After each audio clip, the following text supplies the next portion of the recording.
जो परमात्मा सृष्टा, पालक और संहारक है, जो जड़ नहीं है, चैतन्य है, माने जो इस संसार को बनाने, चलाने वाला, मिटाने वाला है, जो परम स्वतंत्र है, जो स्वयं प्रकाश है, जिसके द्वारा सूर्य भी चमक रहा है, ब्रह्मा जी आदि को भी जो वेद प्रदान करने वाले हैं, और बड़े बड़े विद्वान जिनके विषय में मोहित हो जाते हैं।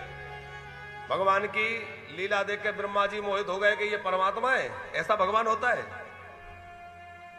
भगवती सती मोहित हो गई कि क्या ये ब्रह्म है। तो सती और ब्रह्मा जैसे भी मोहित हो जाएं, मुह्यंति यत सूर्या, क्योंकि भगवान की लीला है ही ऐसी। इसीलिए कई लोगों को लगता है कि अरे ये भगवान नहीं है। तो भाई हम लोगों को इस काल में लगे ठीक है, ब्रह्मा जी जैसों को उस काल में जब भगवान प्रत्यक्ष लीला कर रहे थे तब ऐसा लगा कि शायद ये भगवान नहीं है। लेकिन हमें विवेक यह रखना चाहिए कि ब्रह्मा जी जैसों ने परीक्षण करने के बाद क्षमा याचना करके यही स्वीकार किया कि भैया ये चाहे गैया चराए, चाहे माखन चुराए, चाहे चीर चुराए, ये परम ब्रह्म है। तो हम लोगों को भी बिना किसी फसाद में पड़े मान लेना चाहिए कि ये परम ब्रह्म है, क्योंकि ब्रह्मा जी तो बच गए, हम ना बचेंगे। सती जी ने संदेह किया तो उनको कितना भगवान शंकर से वियोग सहना पड़ा। सती जी का त्याग हो गया कि इन्होंने जानकी का रूप बनाया, फिर वो त्याग हो गया तो अगले जन्म में कितनी तपस्या करके सती जी को फिर से शिव जी मिले। तो हम लोग यदि परमात्मा पे संदेह करेंगे तो हम लोग तो ना इतनी तपस्या कर सकते, न इतना ज्ञान विवेक हमारे अंदर है। हम तो शास्त्र वचन को प्रमाण मान करके ये मान लें कि भैया वो भगवान है, और भजन में लग जाएं तो कल्याण हो जाएगा। और इसी उधेड़बुन में लगे रहे कि कौन सही है, कौन गलत है, ये ब्रह्म है, ये नहीं है, तो थोड़ी सी उम्र है वो इसी विचार में निकल जाए। बाबूजी थोड़ी सी उम्र है कि नहीं हम लोगों की? अरे पहले के युगों में हजारों हजार वर्ष लोग जीते थे, अब तो 100 वर्ष की आयु है और उसका भी ठिकाना नहीं है। 100 वर्ष भी कोई पूरे भाग्यशाली लोग कर पा रहे हैं, 60, 70, 65, 75 समझ जाते हैं, और उसमें भी कब किसका नगाड़ा बच जाए पता नहीं। आजकल तो ऐसी बीमारियां चली है कि भैया शाम तक बिल्कुल बढ़िया थे, साथ में भोजन किया और बढ़िया बातचीत करके सोए, और रात्रि में सोए तो उठे ही नहीं। हो रहा है कि नहीं? अच्छे अच्छे लोग, अब इसका कब क्या समय आ जाए। तो शरीर और आयु इनका कोई भरोसा नहीं है। इसलिए भैया बहुत ज्यादा उधेड़बुन में ना लग करके जो महापुरुषों ने सिद्धांत सुनिश्चित कर दिया है, अथवा महापुरुषों ने जो रास्ता बना दिया है, बड़ी विशाल नदी पर भी कोई राजा पुल बनवा दे तो साधारण व्यक्ति भी आराम से निकल जाए। पुल तो बनवाया राजा ने, लेकिन कोई भी आसानी से निकल जाए। तो उसी प्रकार ब्रह्मादिक सती आदि ने भगवान को परीक्षण करके प्रमाणित कर दिया। अब हम उस प्रमाणिकता के साथ चल करके उसकी राह पर चल जाएं तो सहज में प्राप्त कर जाएंगे। उधेड़बुन में लगे रहेंगे तो कुछ नहीं मिलेगा। अब जिसको जो अनुभव में आता है वो उसी को स्वीकार करता है। तो अनुभव में ना आए तो जल्दी मन मानता भी नहीं है, लेकिन अनुभव में लाने के लिए हमें भजन करना पड़ेगा। कोई कहे कि पहले भगवान मिल जाए और फिर भजन करें, तो ये तो नहीं हो सकता। पहले भजन करें। कई लोग नास्तिक जो होते हैं वो कहते हैं पहले भगवान दिखाओ तो हम भजन करें। पहले दिखाओ कहां है भगवान तो हम भजन करेंगे। पर भगवान ऐसे नहीं है कि पहले दिख जाएं, आपको पहले करना पड़ेगा। उसका स्वाद लेने के लिए आपको आगे बढ़ना पड़ेगा, और जो आगे बढ़े हैं उन्होंने बहुत स्वाद पाया है। मुह्यन्ति यत सूर्या तेजो वारिमृदां यथा विनिमयो यत्र सर्गो मृषा धाम्ना स्वेन सदा निरस्तकुहकं सत्यं पराधीमहि। जिसकी माया से यह जगत असत्य होते हुए भी सत्य लग रहा है, और जिसकी माया के कारण परमात्मा सत्य होते हुए भी लगता है पता नहीं है कि नहीं है। ये सब किसका प्रभाव है? माया का। माया भगवान को छुपाती है और नकली चीजों को दिखाती है। ये भगवान की माया का कार्य है। ऐसे भगवान सत्य स्वरूप परमात्मा का हम सब ध्यान करते हैं। बोले सच्चिदानंद भगवान की जय। धर्म प्रोक्षित कैत्रवोत्र परमो निर्मत्सराणां सतां वेद्यां वास्तवमत्र वस्तु शिवदं तापत्रयो श्रीमद्भागवते महामुनिकृते किं वा परैरीश्वरा सद्यो हृद्यवर्धते प्रकृतिभिः शुश्रूषुभिस्तत्क्षणा। इस भागवत में परम धर्म का निरूपण है। परम धर्म है भगवान का आश्रय लेना। इसमें कल्याण रूप मोक्ष पर्यंत परम धर्म का निरूपण कहा गया है। महामुनियों के द्वारा गाया हुआ यह श्रीमद् भागवत हृदय में श्री हरि को अवरुद्ध करने वाला, माने भगवान को हृदय में बिठाने वाला वह साधन है जिससे भगवान हृदय में आके बंदी बन जाएं। अवरुद्ध होना माने बंदी बन जाना। हृदय में आके भगवान बन जाते हैं, विराज जाते हैं। ये वेद रूपी वृक्ष का परिपक्व फल है। भगवान व्यास कह रहे हैं कि नैमिषारण्य तीर्थ में शौनकादि ऋषियों ने सूत जी से 6 प्रश्न किए। पहला प्रश्न जीव मात्र का कल्याण कैसे हो। दूसरा प्रश्न किया कि शास्त्रों का सार क्या है। तीसरा प्रश्न है कि ईश्वर जन्मा है तो जन्म क्यों लेता है। फिर प्रश्न किया कि भगवान के कितने अवतार हैं। पांचवा प्रश्न किया कि जीवन का लक्ष्य क्या है। और छठवां प्रश्न है कि धर्म किसकी शरण में रहता है। श्री सूत जी महाराज ने सब प्रश्नों का उत्तर दिया है। सबई पुंसाम परो धर्मो यतो भक्ति रदोक्षजे अहैतु प्रतिहताय आत्मा संप्रसीदति। पहला प्रश्न है कल्याण कैसे हो। बोले कल्याण के लिए तो भगवान का आश्रय लेना पड़ेगा। कोई कितना भी कुछ कर ले, हम संसार में रह के धन बटोर सकते हैं, ऐश्वर्य भोग प्राप्त कर सकते हैं, लेकिन कल्याण प्राप्त करने के लिए, आत्म कल्याण करने के लिए हमें भगवान के नाम में, भगवान के भजन में लगना ही पड़ेगा। बिना भगवान के भजन के ये आवागमन का चक्र नहीं मिटेगा। कल्याण क्या है।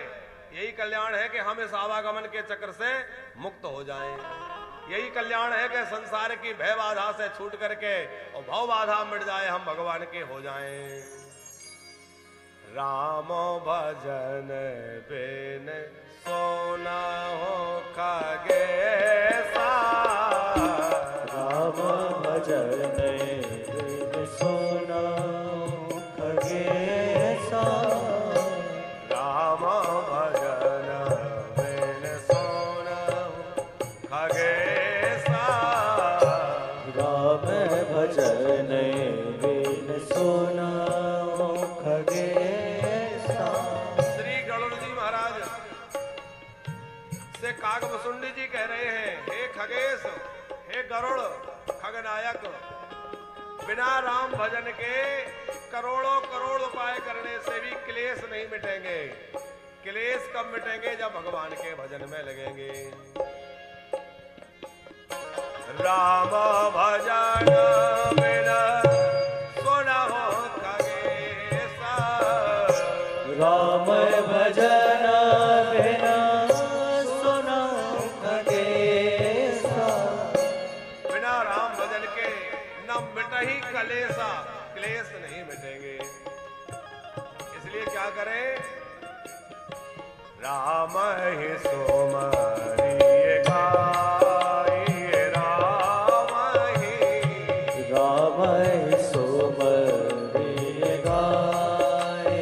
राम संतत सोना हे राम गुण ग्राम हे। सतत सुन राम गुण गावे। खूब राम राम का आश्रय लो, भगवान का भजन करो, तभी कल्याण होगा। शास्त्रों का सार क्या है। बोले सभी शास्त्रों का सार है कि सब प्रपंच छोड़ के भगवान के भजन में लग जाएं। किसी को दुख ना पहुंचाए, किसी को पीड़ा ना पहुंचाए। सब शास्त्र यही तो कहना चाहते हैं, जितना हो सके लोगों की सेवा करें, लोगों की सहायता करें। वासुदेव परावेरा, वासुदेव परामखा, वासुदेव परायोगा, वासुदेव पराक्रिया, वासुदेव परावेदा, वासुदेव परामखा, वासुदेव परादेवा, वासुदेव परामखा, वासुदेव परायोगा, वासुदेव पराक्रिया, वासुदेव परायोगा, वासुदेव पराक्रिया। सब वेद पुराणों का सार है कि भगवान का भजन करो। सब यही कहते हैं ना, भजन करो। रामायण पढ़िए, गीता पढ़िए, भागवत पढ़िए, सबका सार क्या है? भगवान नाम, भगवान के भजन में लग जाओ। चार वेद छह शास्त्र में बात मिली है दोए, और सुख देवत सुख होत है, और दुख देवत दुख होए। सब शास्त्रों का सार है भैया कि यदि आप संसार में सबको सुख बांटेंगे तो आपको सुख मिलेगा, और आप दुख बांटेंगे तो दुख मिलेगा। जो चाहते हो सो खूब बांटो, जो बांटोगे वही कई गुना होकर मिलेगा। ईश्वर अजन्मा होकर जन्म क्यों लेता है? सो केवल भगतना हित लागे, सो केवल भगतन हित लागी, सो केवल भगतना हित लागे, सो केवल भगतन हित लागी, सो केवल भगतना हित लागे। हो सो केवल भगतन हित लागी। धरहि कृपाल प्रणत अनुरागे, धरहि कृपाल प्रणत अनुरागी। वो केवल और केवल भक्तों के लिए बार बार अवतरित होते हैं। जैसे एक व्यक्ति कुएं में गिर गया तो वो तो गलती से गिर गया, अब दूसरा व्यक्ति उतर के गया। क्यों? बोले जो गिरा हुआ है उसको निकालने के लिए। तो देखने वाले को लग रहा है कि कुएं के अंदर दो लोग हैं, है भी दो, लेकिन एक गिर गया है, दूसरा उतर के गया है गिरे हुए को निकालने के लिए। ये संसार भवकूप है और इसमें दो है, एक हम जीवात्मा, एक है परमात्मा। जीवात्मा भव बंधन में पड़ के, कर्म बंधन में पड़ के गिर गया। कर्म के कारण हम लोग कर्म बंधन में बंध करके संसार में आए। और परमात्मा निज इच्छा निर्मित तनु, अपनी इच्छा से आता है। क्यों? हम गिरे हुओं को निकालने के लिए आता है, ताकि जो संसार चक्र में पड़े हैं उनको मैं निकाल लाऊं। ये भगवान के अवतार का प्रयोजन है। भगवान आते हम जैसे दीनहीनों पर कृपा करने। अरे राक्षसों को तो वो वहां बैठ के भी मार सकता है। आप विचार करिए, जिसकी भ्रुकुटी टेढ़ी होने से प्रलय आ जाए, क्या रावण कुंभकर्ण को मारने खुद आना पड़ेगा? एक बार अकबर ने पूछा ना अपने बीरबल से, हमारे यहां तो फरिश्ते आते हैं, तुम्हारा भगवान ऐसा कैसा कि बार बार दौड़ा चला आता है, क्या उनके पास कोई नहीं है जिसको भेज दे? अकबर बोले कि और किसी को क्यों नहीं भेजते, भगवान खुद क्यों आते हैं तुम्हारे?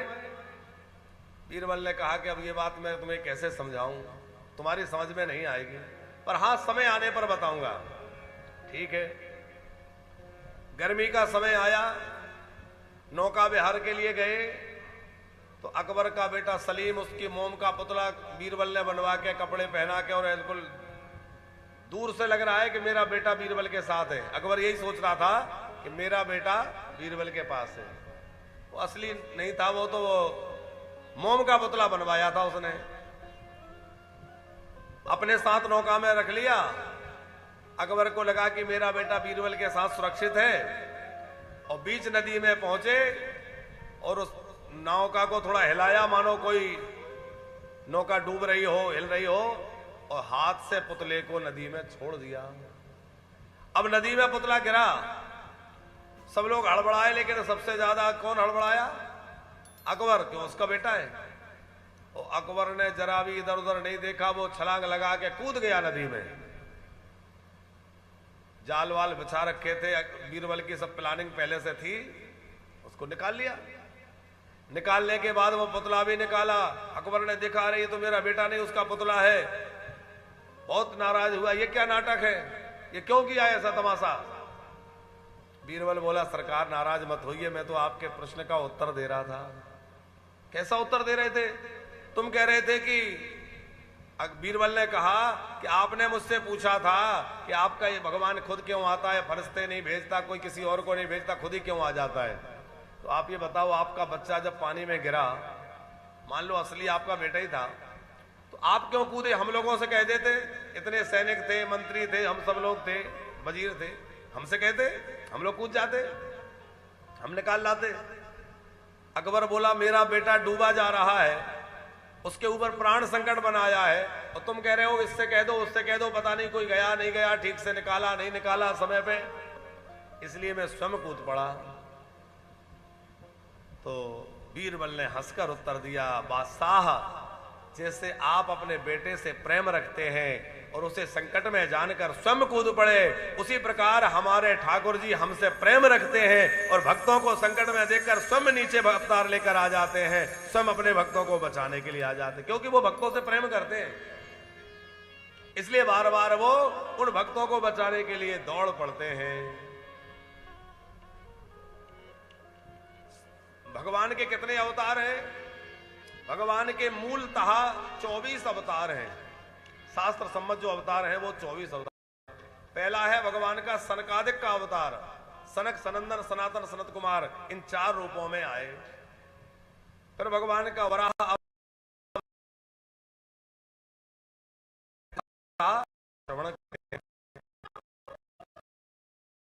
भगवान के अवतारों की कोई गणना नहीं है, क्योंकि जब भी किसी भक्त ने बुलाया, कोई ना कोई रूप लेके भगवान दौड़े चले आए, और जब जब भगवान आए तो एक नया अवतार हो गया। भगवान कभी किसी रूप में आए, कभी, अरे इसी कलयुग में कितनी बार भगवान आए, एकनाथ जी के लिए, नामदेव जी के लिए, नरसिंह जी के लिए, कितने कितने रूप बना के भगवान आए, तो उतने अवतार हो गए कि नहीं। पर भगवान के मुख्य रूप से 24 अवतार हैं। श्री कृष्ण के स्वधाम जाने पर श्रीमद् भागवत में ही धर्म समाहित हो जाता है। बोले धर्म क्या है?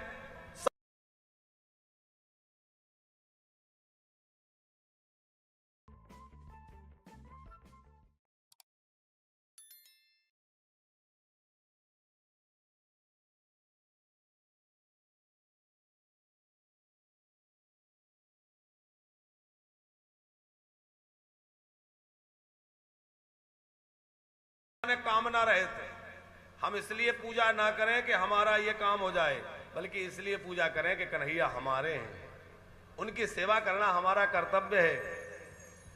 जैसे माँ अपने बच्चे का कितना ध्यान रखती है, समय पे भोजन कराना, समय पे दूध पिलाना, समय पे गर्म कपड़े पहनाना, समय पे उसका सब ध्यान रखना, तो जैसे माँ बच्चे का ध्यान रखती है, हम भी, हमारे घर में कृष्ण हैं,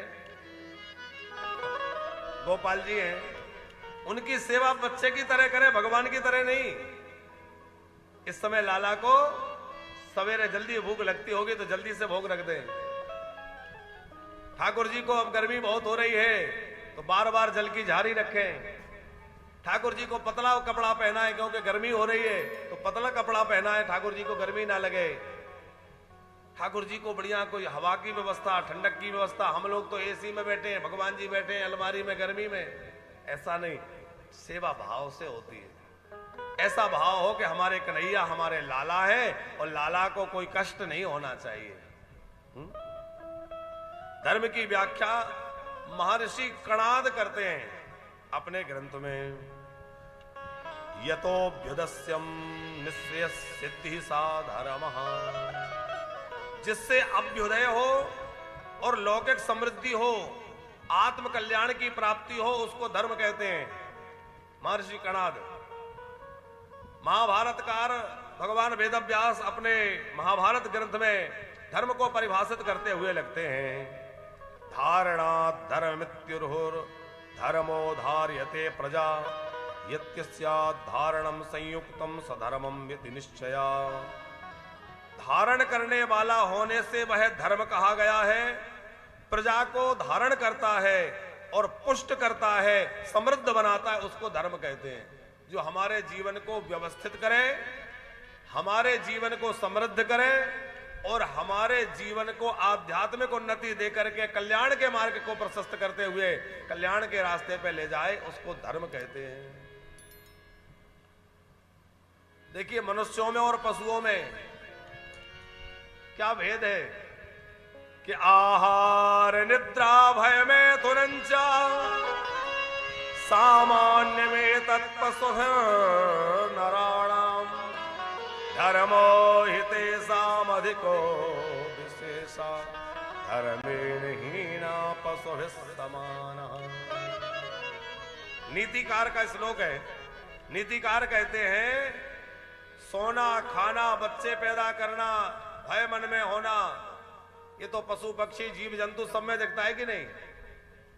हम लोग सोचते हैं हम अपने बच्चे पैदा करके उनको पाल पोस के बड़ा कर देते, ये बहुत बड़ा काम कर रहे हैं।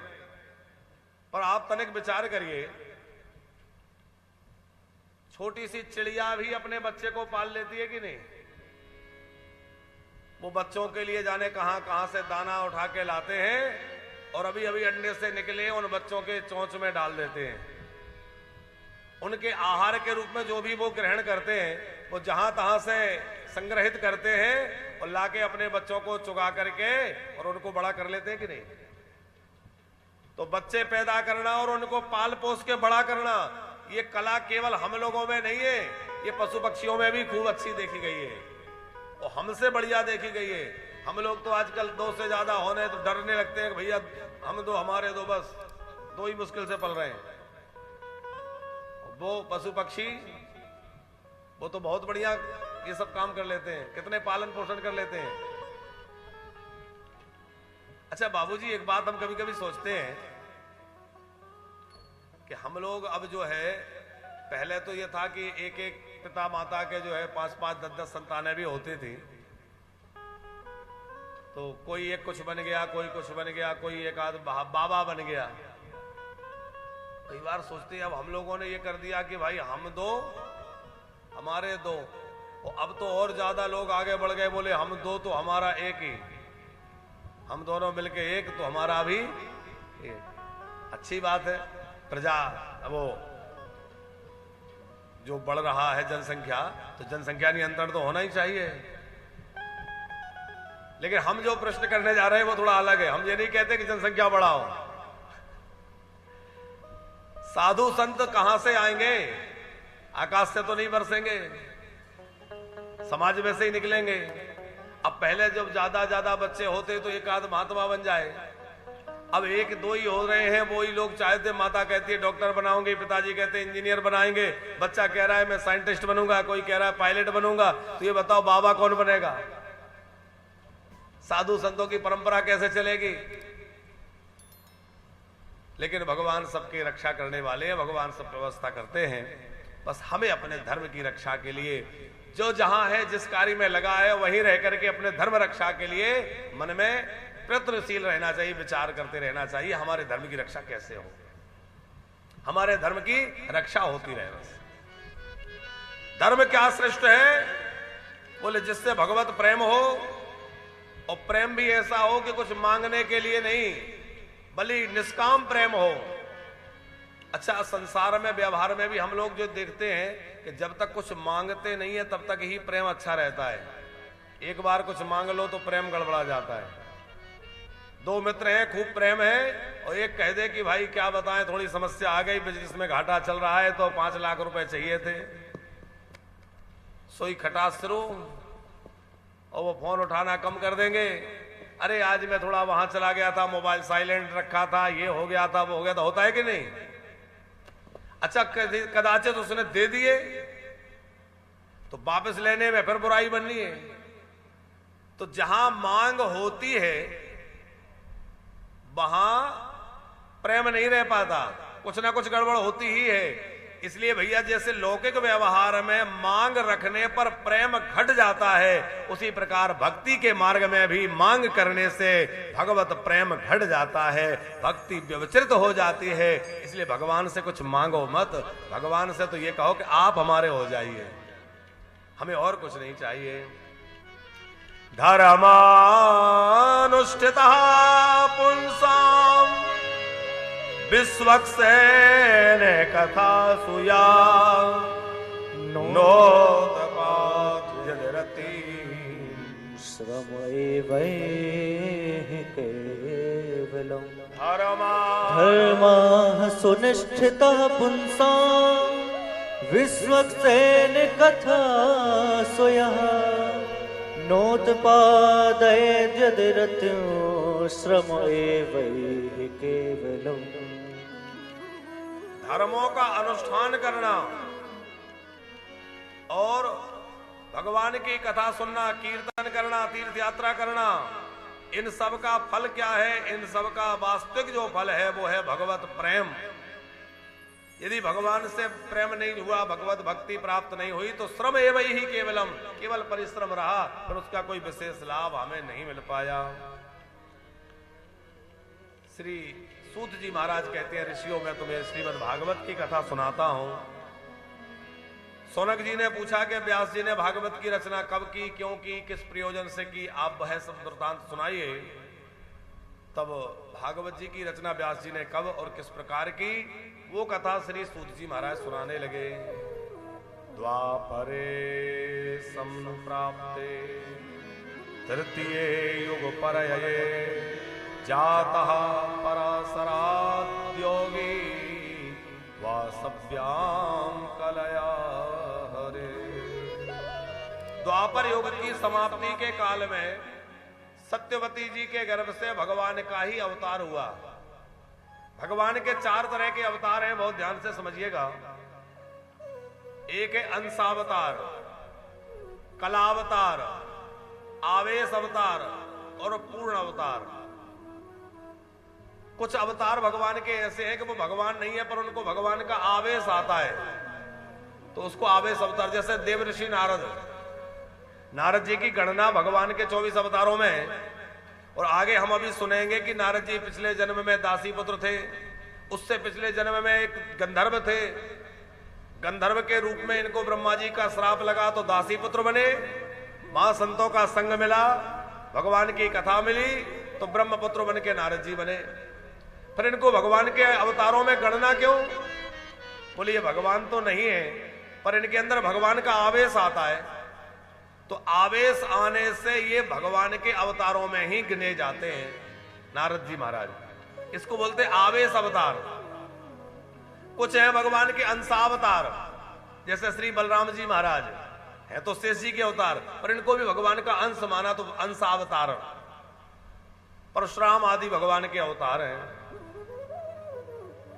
अंशावतार, आवेश अवतार, कलावतार। भगवान वेदव्यास जो है वो कलावतार हैं, इनमें भगवान की कलाएं आ गई हैं। इसलिए यह भगवत कार्य करने के लिए भगवान ही अपनी कलाओं को किसी जीव में प्रतिष्ठित करके उस रूप में प्रकट होते हैं और वह कोई महतीय कार्य, महनीय कार्य करने के लिए यहां आते हैं, वो कलावतार है। और एक है पूर्णावतार। भगवान परम ब्रह्म जो परमात्मा है वह स्वयं ही भक्तों पर कृपा करने के लिए कोई स्वरूप धारण करके आ जाते हैं, कभी श्री राम बनकर, कभी श्री कृष्ण बनकर के, उनको पूर्ण अवतार कहते हैं। वह परम ब्रह्म ही प्रकट हो जाता है। श्री राम और श्री कृष्ण दोनों ही परिपूर्ण ब्रह्म है, कोई भेद नहीं है। कभी राम और कृष्ण में भेद मत समझना। अच्छा, कई लोगों के मन में एक संशय रहता है, बाबूजी हम लोगों के गुरुजी जो थे उन्होंने राम मंत्र दिया था। कई लोग हमारे पास ऐसे आते हैं, महाराज जी हमारे गुरुजी ने राम मंत्र दे दिया और इष्ट मंत्र हमारा राम मंत्र है, लेकिन हमारा मन तो कन्हैया में ज्यादा लगता है। हम भागवत सुनते हैं, वृंदावन आते, हमारा मन तो राधा रमण में लग गया। अब ये बताइए हम क्या करें, राम का भजन करें कि कृष्ण का भजन करें? दुविधा हो जाती है। देखो, गुरुजी ने जो मंत्र दिया है उसका आश्रय लो, गुरु मंत्र जपते रहो। और आपको कृष्ण भगवान में ज्यादा प्रेम है तो खूब कृष्ण भगवान से प्रेम करो, खूब भगवान कृष्ण की भक्ति करो, कोई हर्ज नहीं है। क्योंकि राम और कृष्ण दोनों में कोई अंतर नहीं है। बस इतना करना कि गुरुजी ने जो मंत्र दिया है उसका भी त्याग मत करना। गुरु मंत्र का जप करते रहना, भले ही वो राम मंत्र है तो उस मंत्र का ही जप करते रहना और खूब श्री कृष्ण की भक्ति करते रहना। और भगवान नाम के साथ भगवान कृष्ण की भक्ति करते करते भी आपको वही फल मिलेगा, कोई अंतर नहीं है। हां, गुरुजी ने जो मंत्र दिया है उसको नहीं छोड़ना चाहिए। मीरा जी जो है, इनके गुरुजी कौन है आप लोग जानते होंगे। मीरा जी के गुरुजी रैदास जी हैं और रैदास जी श्री राम के उपासक हैं, क्योंकि रैदास जी के गुरुजी भगवान रामानंदाचार्य जी हैं। अब रामानंदाचार्य जी के संप्रदाय से रैदास जी हैं, उसी संप्रदाय में दीक्षा मीरा जी की हुई, तो मंत्र कौन सा होगा? राम मंत्र हुआ। लेकिन मीरा जी जीवन पर्यंत श्री कृष्ण की भक्ति करती रही कि नहीं? क्या उनकी भक्ति खराब हुई? भगवान प्रत्यक्ष मिल गए उनको। मीरा जी के एक पद में उन्होंने गाया है, मेरो मन राम ही राम रटे। अरे मेरो मन राम ही राम रटे। राम नाम भी जपती हैं, लेकिन कृष्ण भक्ति करने में उनकी गुरु निष्ठा कोई बिगड़ नहीं गई। आपने कृष्ण मंत्र लिया है और आपका मन राम जी में लगता है तो अब भी कोई हर्ज नहीं है। हां, यदि आपने शिव मंत्र लिया है, सैव्य है, और आपको वैष्णव दीक्षा लेनी है, आपको लगता है कि अब हमें जो है कृष्ण भक्ति राम भक्ति करना है, तो आप फिर ऐसे भी उदाहरण इतिहास में है कि सैव्य होकर भी कोई वैष्णवी दीक्षा ले लिया, अथवा वैष्णव होकर भी कोई सैव्य होकर के सन्यासी हो गया, तो वह एक अलग परंपरा है। लेकिन सामान्यतः भगवत भजन करने के लिए आप लोगों को अपने गुरु बदलने की आवश्यकता नहीं है। जो मंत्र मिला है उसी का जप करके और जिसमें निष्ठा है उस स्वरूप का ध्यान करिए, उसका भजन करिए, आपका कल्याण होगा। भगवान वेदव्यास सत्यवती जी के द्वारा अवतरित हुए कलावतार के रूप में। इन्होंने वेदों के विभाग किए, वेद को 4 हिस्सों में बांटा, ऋग्वेद, यजुर्वेद, अथर्ववेद और सामवेद। अभी आपको इन वेदों के अलग अलग किस प्रकार गायन होता है, किस वेद को उच्चारण करने की क्या विधि है, ये देखना हो तो आप लक्ष्मी नारायण यज्ञ में आइए, क्योंकि इसमें काशी बनारस से वाराणसी से चारों वेदों के विद्वान आ रहे हैं। और वेद पाठी ब्राह्मण जो विद्वान आ रहे हैं वो अलग अलग वेदों के मंत्रों को उस वेद की शैली में, ऋग्वेद का कैसे उच्चारण होता है, सामवेद को कैसे गाया जाता है, शुक्ल यजुर्वेद, उसमें भी अलग अलग शाखाओं के अलग अलग विद्वान आ रहे हैं। माध्यायनी शाखा के, ये अमुक शाखा के, उसमें अलग अलग शाखाएं होती हैं। तो उन वेदों के शाखाओं के अभी विद्वान लोग आएंगे। जो यज्ञ तो है छोटा, यज्ञ बहुत विराट यज्ञ नहीं है, कोई 100-200 कुंड 1000 कुंड का हो, 5 कुंड का छोटा यज्ञ है, पर हमारा खूब मन है कि विधि विधान के साथ हो। आजकल कथा के बाद हम स्वयं जाते हैं कई चीजें बाजार से व्यवस्था करवाने के लिए, भाई यज्ञ बढ़िया व्यवस्थित होना चाहिए। प्राण प्रतिष्ठा के लिए स्वर्ण प्रतिमाएं हैं, ये कलश है, वो कलश है, सब व्यवस्था चल रही है और सुंदर। अब तो समय भी ज्यादा नहीं रह गया है, आज 3 जून हो गया और 2 जून से कथा प्रारंभ हुई है, तो 8 जून तक ये कथा चलेगी। 9 जून का विश्राम रहेगा, 10 जून से तो सवेरे से कलश यात्रा के साथ यज्ञ प्रारंभ हो जाएगा। तो आप लोग जो यज्ञ में आने वाले 9 तारीख तक ही पधारे और 9 तारीख तक आप आ जाएंगे तो आपकी सब व्यवस्था यहाँ होगी। और जो लोग कमरे लेकर नहीं रह पाते यज्ञ में, ऐसे बहुत लोगों के आने का मन है, महाराज जी आना तो चाहते हैं पर हमारे पास ये नहीं है कि हम कमरा का किराया भर पाए, क्योंकि उनके लिए कोई चिंता की बात नहीं है। आप पूरी तरह निःशुल्क रह करके खूब यज्ञ का दर्शन करिए, क्योंकि इसमें शुल्क और उसकी कोई बात थोड़ी है। ऊपर जो हॉल ऊपर जो बन गया है, छत डल गया है, उसमें पूरे में गद्दे वद्दे डलवाए जा रहे हैं, कूलर लगवाए जा रहे हैं, ताकि वहां जो भी ऐसे भक्त लोग आए वो खूब प्रेम से आराम से विश्राम करें, भोजन भंडारा चलेगा ही, प्रसाद पाएं, आनंद लें। तो चारों वेदों की ऋचाओं का गायन करने वाले विद्वान लोग आ रहे हैं। आप लोग उस समय उन वेदों की ऋचाओं का श्रवण करेंगे कि किस वेद की क्या शैली है, क्योंकि भागवत तो खूब होती है पर वेद ऋचाएं सुनने का अवसर अब कम मिल पाता है। वेद साक्षात भगवान का स्वरूप है, वेद मंत्र सुनने मात्र से कल्याण होता है। आप प्राण प्रतिष्ठा के उस दिव्य क्रम का दर्शन कर पाएंगे और खूब आनंद लेंगे हम लोग। तो जो ऋग्वेद है वो अपने शिष्य पैल को वेदव्यासी ने दिया, सामवेद अपने शिष्य जैमिनी को दिया, यजुर्वेद अपने शिष्य वैशंपायन को दिया और अथर्ववेद सुमंतु को दिया। क्योंकि पहले लिखने का क्रम नहीं था, वेद को सुन के धारण किया जाता था, इसलिए इसका नाम है श्रुति। श्रुति माने सुन के धारण किया हुआ। इन्होंने अपने शिष्य को सुना दिया, उन्होंने रट लिया, पर उन्होंने अपने शिष्य को इस प्रकार शाखा प्रति शाखा चलता था। पुराणों की रचना की और रोमहर्षण नाम के सूत को वह पुराण प्रदान किए। उसके बाद इतिहास पुराण के रूप में महाभारत की रचना की। बड़ा अद्भुत विशाल ग्रंथ महाभारत है, जिसमें अद्भुत ज्ञान उपदेश भरा पड़ा है। हम तो कहते हैं जीवन में हर व्यक्ति को कम से कम एक बार महाभारत अवश्य पढ़नी चाहिए। गीता प्रेस गोरखपुर से 6 खंड में महाभारत निकलती है, एक और श्लोक है, दूसरी ओर हिंदी अनुवाद है। हम तो कहते गीता प्रेस गोरखपुर का बड़ा उपकार समाज पर है।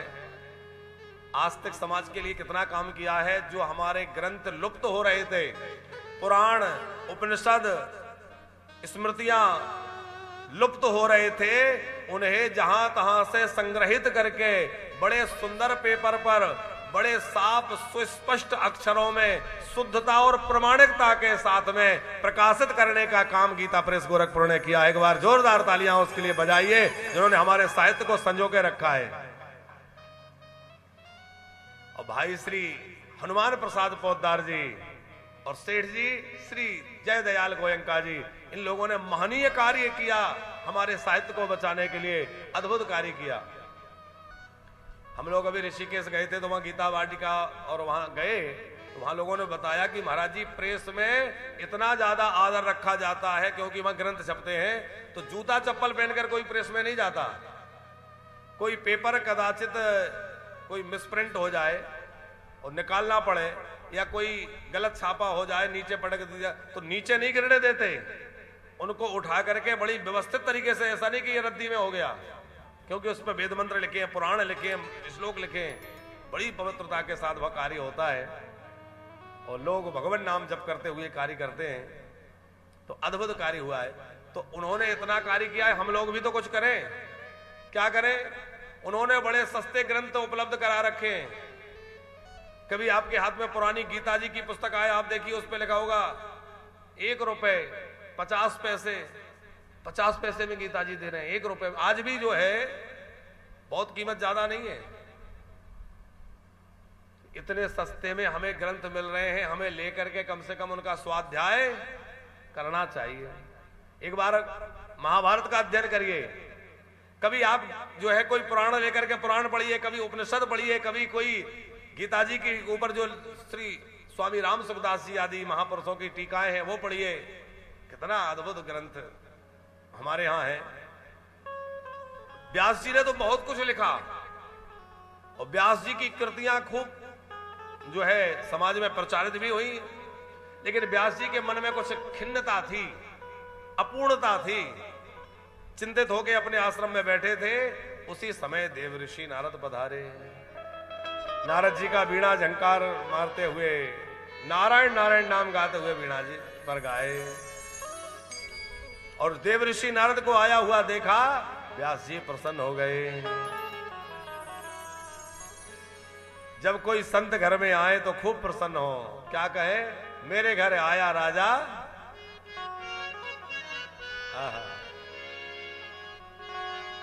आज के दिवस, अरे आज के दिवस की मैं जाऊं बलिहारा, अरे मेरे घर आया राजा राम जी का प्यारा, मेरे घर आया राजा राम जी का प्यारा, मेरे घर आया राजा राम जी का प्यारा।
आज के दिवस की मैं जाऊं बलिहारा, मेरे घर आया राजा राम जी का प्यारा, मेरे घर आया राजा राम जी का प्यारा, राम जी का प्यारा, राजा राम जी का प्यारा। जब कोई संत घर पर आए प्रसन्न होकर के उत्सव मना, भैया भाग्य खुल गए जो मेरे घर आया राजा राम जी का। और जैसे ही देवर्षि नारद जी आए, व्यास जी आनंद में झूमने लगे, वाह मेरा भाग्य खुला जो देवर्षि पधारे। नारद जी बोले, व्यास जी और सब तो ठीक है, पर मैं देख रहा हूं आप किसी चिंता में पड़े हैं, आपका मुख प्रसन्न नहीं है, क्या बात है? कि पाराशर्य महाभाग भवतः कश्चिदात्मना परितुष्यते शारीर आत्मा मानस एव वा। इस समय आपका मुख कुछ कुमलाया है, कुछ चिंता है, क्या बात है? व्यास जी ने सब बात कही। मैंने इतने पुराण लिखे, इतना कुछ लिखा अपनी लेखनी से, पर लगता है अभी भी कुछ कमी रह गई। क्या कमी रह गई, इसी सोच विचार में पड़ा हूं। नारद जी बोले, देखो आपने ब्रह्म सूत्र से भाष्य में वेदांत की खूब चर्चा की, आपने कहीं कहीं लेकिन हिंसा को भी अपने पुराणों में स्थान दे दिया। देखो आप कितना अच्छा बोल रहे हैं, ये महत्वपूर्ण नहीं है, महत्वपूर्ण ये है कि आपका प्रतिपाद्य विषय क्या है। भाषा शैली बहुत अच्छी हो लेकिन विषय अच्छा ना हो तो उस भाषा का क्या करें। और कदाचित भाषा बहुत अच्छी ना भी हो लेकिन विषय बहुत अच्छा हो, भगवत भक्ति की चर्चा हो, तो महापुरुषों में उसका बड़ा आदर होता है। अब आप ये देखिए, संत मलुकदास जी की वाणी, संत कबीरदास जी की वाणी, ये वाणियों की संत समाज में कितना आदर है, कितना सम्मान के पूर्वक गाई जाती है। यद्यपि इनमें कोई बहुत ज्यादा साहित्य नहीं है, कोई बहुत ज्यादा छंद प्रबंध नहीं है, लेकिन फिर भी संत समाज में इन वाणियों का बड़ा आदर है। और हमारे यहां तो गुरु ग्रंथ साहब को गाया जाता है, उसमें संतों की वाणियां ही तो है, पर संतों की वाणी, गुरुओं की वाणी को कितने आदर से पढ़ा जाता है और उसके आश्रय से कितने लोगों का कल्याण हो रहा है। क्योंकि उसका जो विषय है वो भगवत चिंतन है, भगवान का स्मरण है। और कोई कितना बढ़िया साहित्य में बोल रहा है, लेकिन संस्कृत की भाषा हो, बड़ा साहित्यिक भाषा हो, पर उसमें जो कहा जा रहा है वो प्राकृतिक चर्चा है। बाबूजी, पिछले समय में राजाओं के यहां भी विद्वान लोग रहते थे, बड़े बड़े राजा महाराजा, तो बड़े बड़े विद्वान रहते थे, वो सुंदर सुंदर रचनाएं उन राजाओं की प्रशंसा में करते थे। ये राजाधिराज ऐसे हैं, इन्होंने इतने युद्ध जीते, इन्होंने इतने इतने काम करे, तो वो राजाओं की प्रशंसा करते हुए तमाम लेख लिखते थे, राज दरबार में सुनाते थे। राजा अपनी प्रशंसा सुन के गदगद होते, उनको पुरस्कार देते। तो इस बात से राजा तो प्रसन्न हो जाते, पुरस्कार तो मिल गया, लेकिन वो कहां विलुप्त हो गए। वो लेख आज किसी के पास ना उपलब्ध है और ना उनका कहीं कोई जिक्र है, गए। लेकिन उस प्रभु को प्रसन्न करने के लिए जिन संतों ने जो वाणियां लिखी, जो कुछ भी लिखा, वो आज भी जो है गाया जा रहा है और युगों तक गाया जाता रहेगा और लोगों का कल्याण होता रहेगा, है कि नहीं है? नारद जी ने कहा आप भगवत चर्चा करिए। बोले पुराणों में मैंने की तो है, पर आपने की तो है, पर ऐसे किए। अब आपको उदाहरण से समझावें। आप लोग तो दिल्ली से आए हैं और रहने वाले हरियाणा के, उत्तराखंड से। अब उत्तराखंड में क्या परंपरा है हमें पता नहीं, हमारे बुंदेलखंड में या इधर चले जाइए मिथिला में, शादी ब्याह होता है तो महिलाएं गीत गाती हैं, आपके यहां भी गाती होंगी। तो गीत गाती हैं तो विवाह तो हो रहा है किसी एक बच्चे का, अब उसके निमित्त गीत गाए जा रहे हैं, पर उसमें चर्चा कभी कभी उसके परिवार के लोगों की भी, उसके मामा की, उसके फूफा की, उसके काका की, दादा की भी चर्चा माताएं गीत गाते गाते उनके नाम भी लेती हैं। होता है कि नहीं ऐसा? तो प्रधानता किसकी है? दुल्हा की, क्योंकि दुल्हा का विवाह हो रहा है, चर्चा उनकी भी हो रही है चूंकि वो उससे जुड़े हैं। तो इसी प्रकार व्यास जी को कह रहे हैं नारद जी कि आपने पुराणों में चर्चा तो तमाम लोगों की है, पर अब जो है दुल्हा श्री कृष्ण को बना करके, श्री कृष्ण को ही प्रधान बना करके, और बाकी सबकी चर्चा भले ही हो पर उसमें मूल रूप से प्रमुखता से श्री कृष्ण का चरित्र गाया जाए, श्री कृष्ण ही मुख्यता से रहे। उदाहरण देखो, इसलिए हम ऐसे दे देते हैं कि सबको समझ में बात आ जाए। तो नाम सबके हों, लीलाएं सबके, भागवत में सबकी कथाएं, लेकिन मूल कौन है? श्री कृष्ण।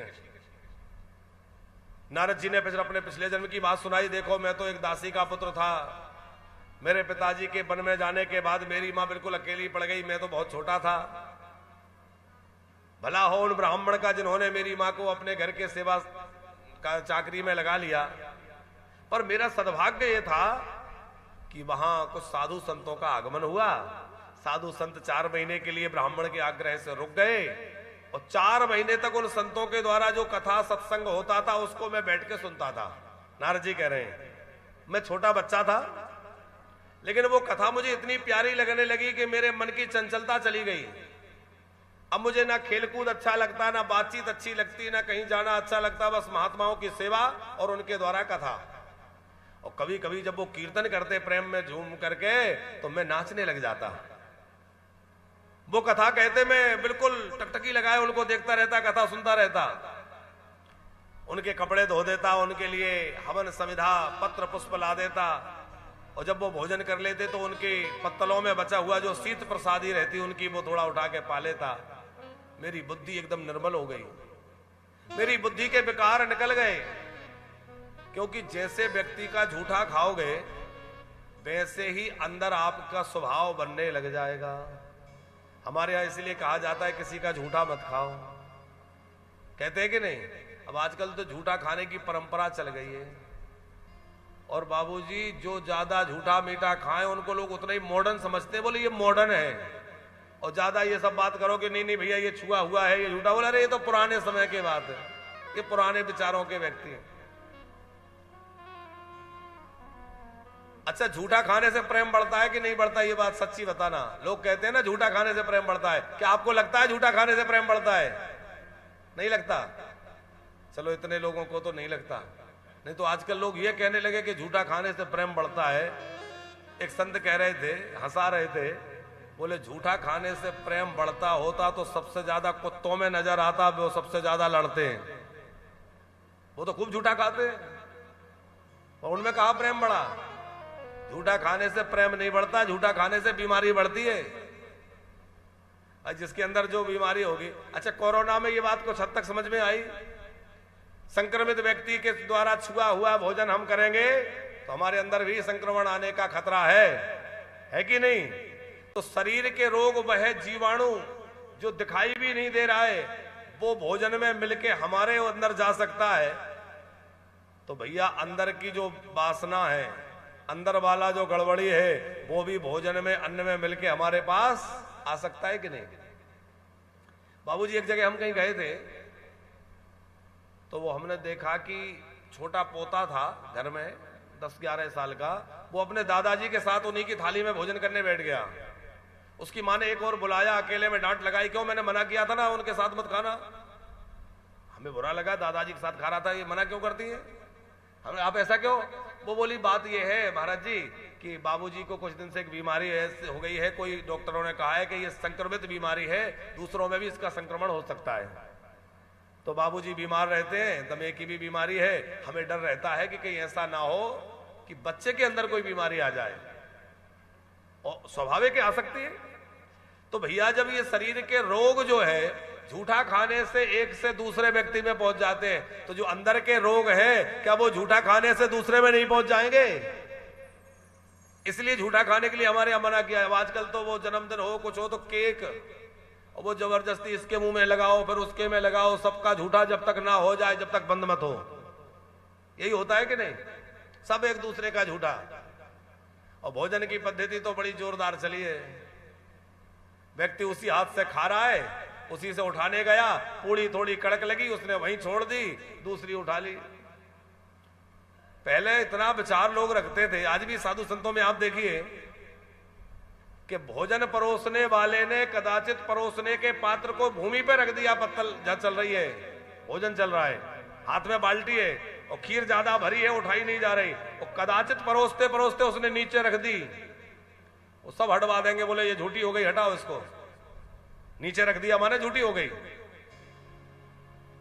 यदि इस हाथ से कोई पात्र छू लिया, झूठा हो गया।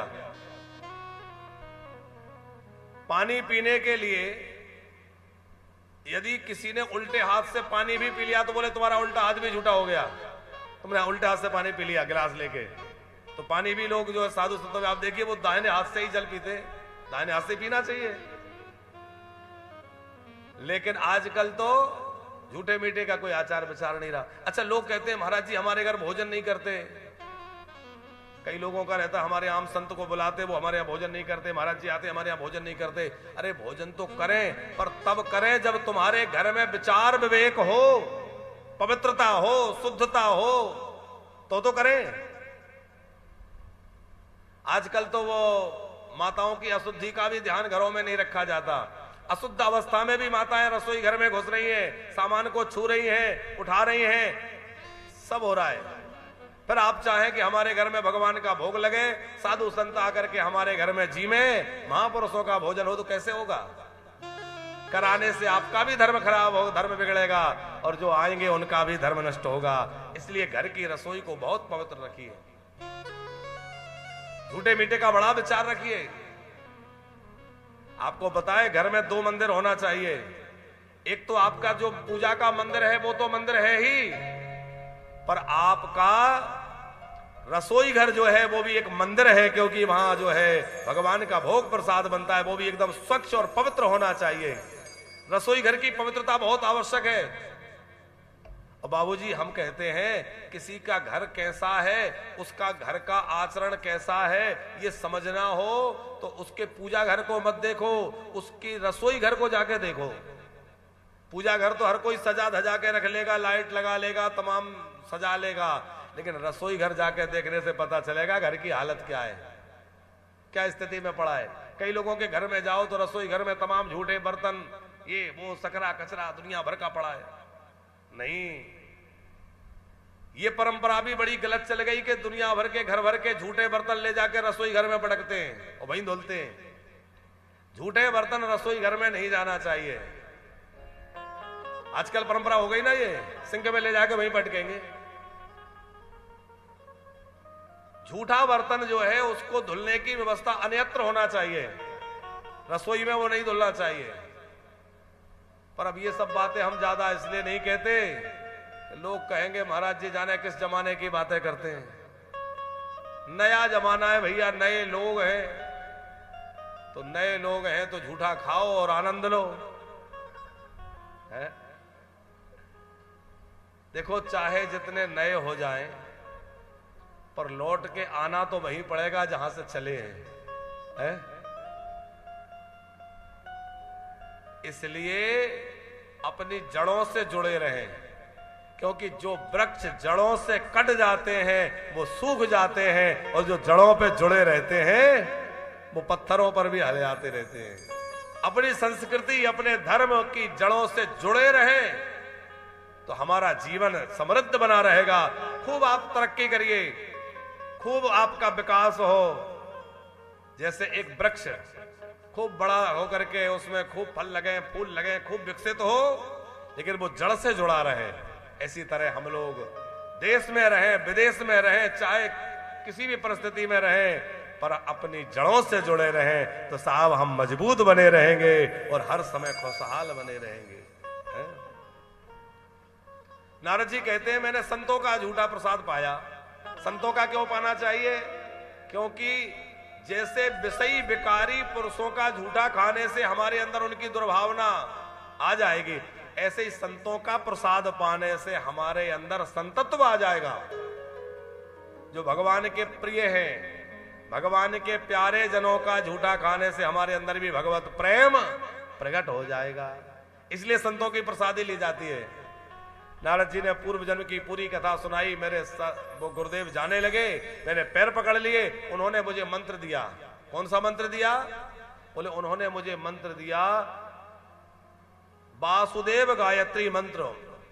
नमो भगवते तुभ्यं वासुदेवाय धीमहि प्रद्युम्नानिरुद्धाय नमः संकर्षणाय च। अब वो महात्मा चले गए, पर मैंने खूब भजन किया। बाद में मां की मृत्यु हो गई। मां के मरने का मुझे दुख भी बहुत था, पर एक और मैं ये भी सोच रहा था कि चलो एक बंधन था, ये भी पूरा हो गया। मां की क्रिया करके मैं भजन में लग गया। मुझे भगवान के दिव्य स्वरूप की झांकी का दर्शन हुआ, पर वह साक्षात्कार नहीं हो पाया, बस थोड़ा आभास हुआ। मैं मिलना चाहा तो वो अंतर्ध्यान हो गए। मैं झटपटाने लगा तो आकाशवाणी हुई, हंतास्मनि जनमनि भवान नमाम माम द्रष्टुमर्हति। अभी तुझे मुझे मिलने का समय नहीं आया, और भजन कर। फिर मैंने और भजन किया। प्रलय में मेरा जो है शरीर छूट गया, और मेरे द्वारा इतना भजन किया गया था कि उस भक्ति के प्रभाव से और संतों के संग के प्रभाव से मैं ब्रह्मपुत्र बन के, ब्रह्मा जी का बेटा बन के जन्म लिया। मेरा नाम नारद हुआ। 1000 वर्षों के बाद जब दोबारा ब्रह्मा जी ने सृजन किया, सहस्त्र युग पर्यंते उत्थायेदम सुसृक्षता मरीचि मिश्रयार्ष्यः प्राणेभ्योऽहं च जज्झिरे। मरीचि आदि ऋषियों के साथ मेरा जन्म हुआ, और भगवान ने कृपा करके मुझे ये वीणा दे दी। अब इस वीणा को मैं बजाता रहता हूं। देवऋषि नारद की वीणा का क्या नाम है? देवदत्त। देवदत्तां विमां वीणां स्वर ब्रह्म विभूषिता। जो स्वर है ये ब्रह्म स्वरूप है। श्री नारद जी कह रहे हैं मुझे स्वर ब्रह्म प्रदान कर दिया। मूर्छित्वा हरि कथाम गायमानश्चराम्यहम्।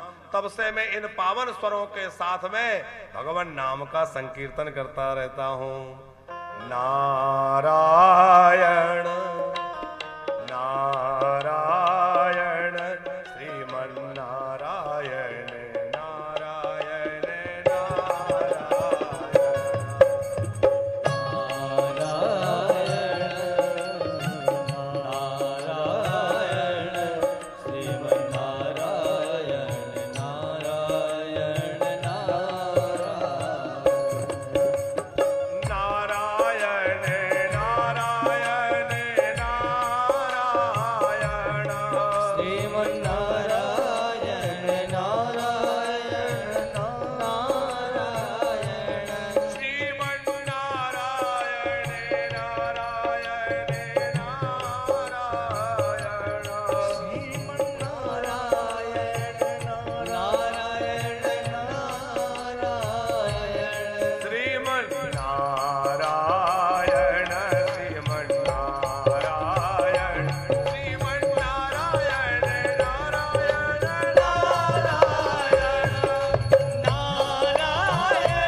लक्ष्मी